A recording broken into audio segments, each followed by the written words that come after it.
like I talk it. Walk it like I talk it. Walk it like I talk it. Woo. Walk it like I talk it. You walk it like I talk it. Walk it like I talk it. Walk it like I talk it. Woo. Walk it like I talk it. Hey, walk it like I talk it. Walk it like I talk it. Walk it like I talk it. Walk it like I talk it. Woo. Walk it like I talk it. All right, we at the Section Barbershop. We're at the Section Barbershop inside of City Styles, downtown Montreal. The concept of the store is a new concept that we're bringing to Montreal. It's a crossbreed between a clothes store and a barbershop, which means it's a one-stop fresh shop, right? So you come here, you get fresh in both ways, in your gear and also your style with your hair, and you walk out fresh as hell. You know? How I started this section? I started the section 2 years ago. I was actually shopping, looking for some clothes, you know, on St. Catherine. I came across this store right here, and they're just opening up. I met the owner of this store, and he was telling me how he used to have barbershops inside the clothes store, right? And I was telling him I'm a barber, right? So me and him decided, you know, maybe in the next month or so we'll be able to get a project to go underway. And you know, in less than a month actually, we did it probably the next couple of days after. And this is really what it is, you know. We had a little section inside here, and we realized it'd be much more better to have chairs spinning rather than clothes. So we set up 4 barber chairs first, and now 2 years later we got 6 barbers in here. We're rated top 10 barbershops in Montreal on multiple blog spots on the internet. Yeah, that's the plan. We want to expand, you know, maybe later on. But as of right now, we really want to work on the section as its first location, and we really want to work on it to be the best barbershop throughout Montreal.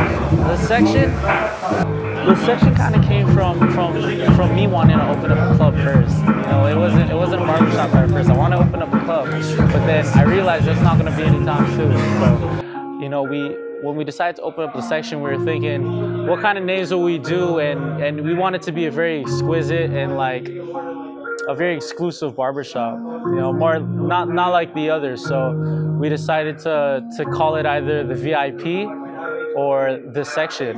And then I realized we're in Montreal, we can't really call it the VIP or the section. So, you know, somebody was like, why not last section? And I was like, I like that, last section. It got a ring to it, you know?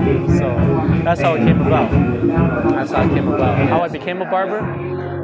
Something usual. Yeah, no, you know what? I became a barber right at the end of high school, 17 years old. My brother is actually a barber as well.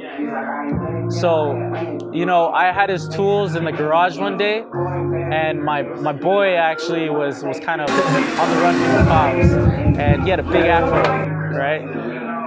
We had to somehow change his appearance, or else, you know, they'll be looking for him the next day at school, you know what I mean?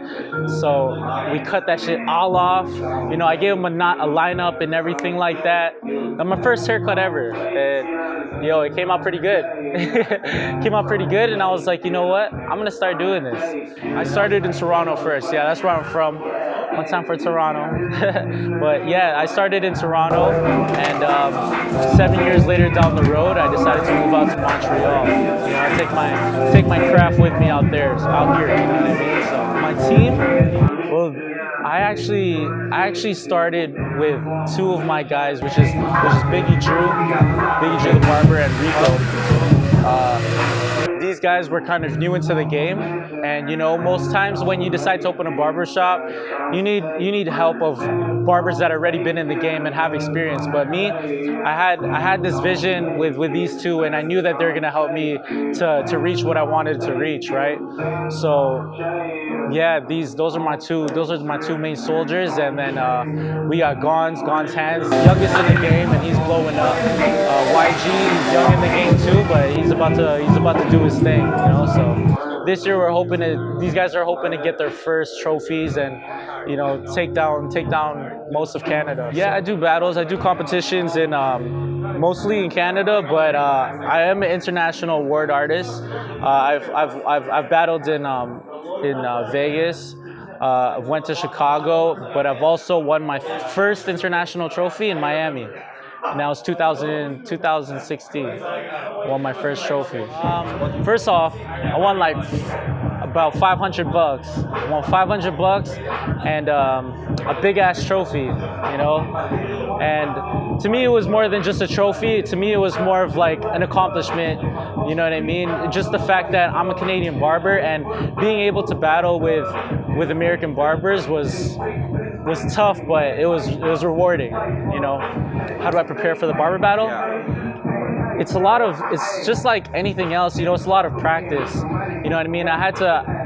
You have to think of your initial concept first, and then you got to practice it over and over until you get it right. You know, and not until you figure out this perfect form, you can't bring it into a battle. You know what I mean? You can't come like swinging and guns blazing. You gotta be able to have a plan. You know what I mean? And that's what I did. Yeah, sometimes I'll have to. You know what I mean? Even if they don't want it, but they know that God bless these hands. So there's like they know they're gonna come out fresh whether they like it or not, you know what I mean? So, I mean, before it used to be me and my brother, we used to roll out, you know, those competitions solo, but now that these guys, I know that they're ready, you know, they're prepared. We're gonna be rolling to every battle this year, squatted up, you know, let's section boys all day. Everybody from the shop is gonna have trophies sitting up all on the wall, so that's what I want. The next battle will actually be in a couple of weeks.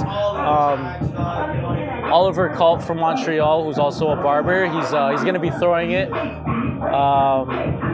It's gonna be really dope because it's more of an expo rather than just a battle, you know.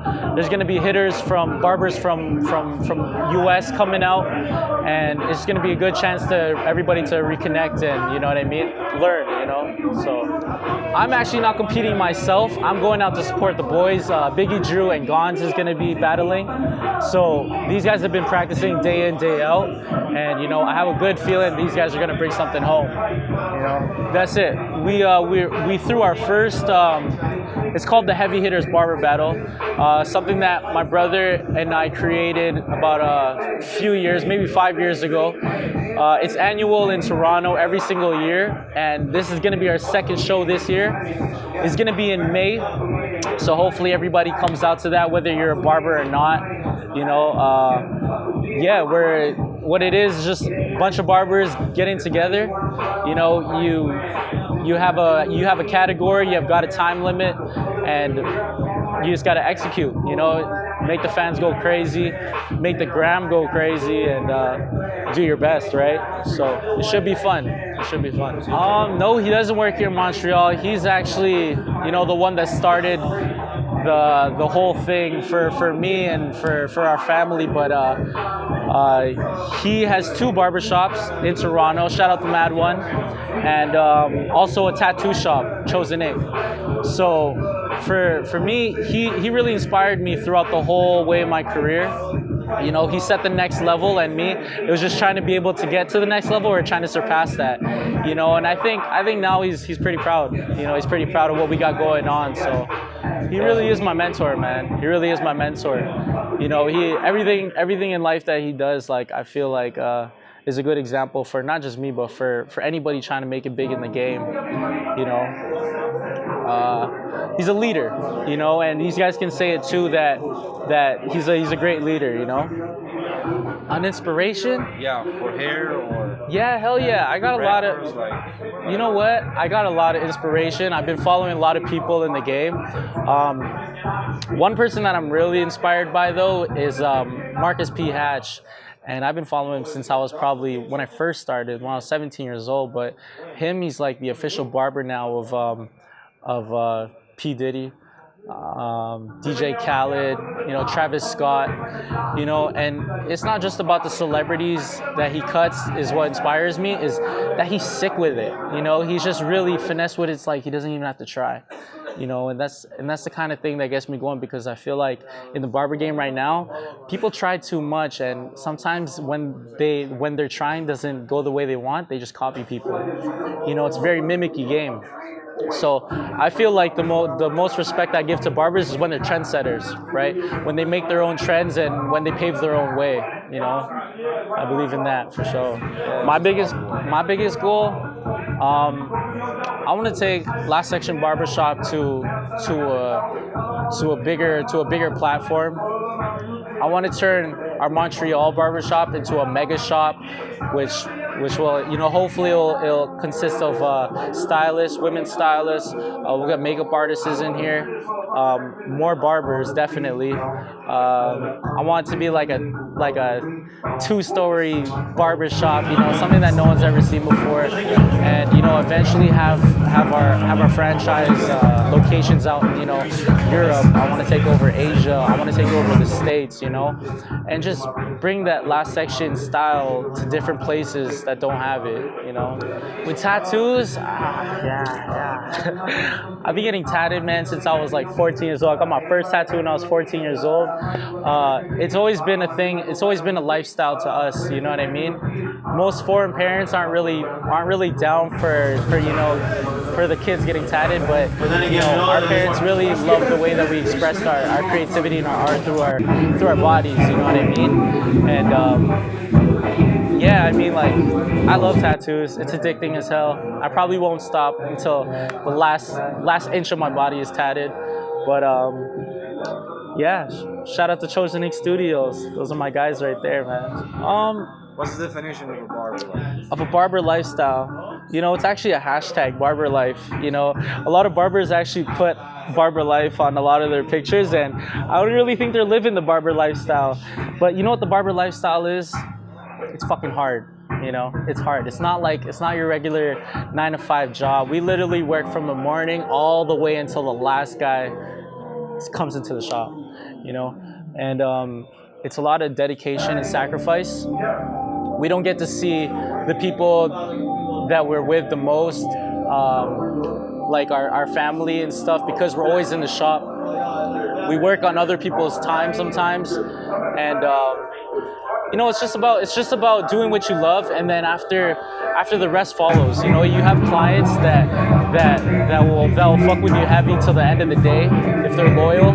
You know, and you know, everything that I've done up until this day has been through these hands and through the barber game. So I feel like that's the barber life, is when you don't have anything else on the side and it's only barbering. You know, that's the real barber life, right? Most famous person, I cut their hair? Oh shit, you got me on the spot, man. I've cut a few people before, good name artists, but one guy I've cut recently I love McConan. He's the Tuesday guy. Going up on a Tuesday. Yeah, I cut him back like maybe last year or so. Really cool dude, but yeah, that's probably the last guy that I ever cut that was famous. I've had a lot of crazy customers, man. Either they're crazy for the good or like crazy for the bad, but I've cut a lot of dudes, man. I've cut this one guy actually recently. He's an old man, but I feel like he was possessed by something, man. Like the first 2 minutes he came into the shop, he was like humping my leg. Like I swear, like I've never met this guy in my life. He was on the floor humping my fucking leg, and I was like, dude, get the fuck off me, right? And then he believed that he was Muhammad Ali's reincarnation. Yeah, he believed that Muhammad Ali reincarnated him, and that's it, man. Shout out to the Muhammad Ali guy. You know, I fuck with him, but he had good intentions, but he was crazy as fuck. Yeah, so we're open every single day. You know, we're probably the only barbershop that's open 7 days a week downtown Montreal. We're open from 11 to 9 on the weekdays, and then on the weekends we're open from 11 to 6 and 11 to 7 on Saturday and Sunday. Yeah. Right there. What else we got?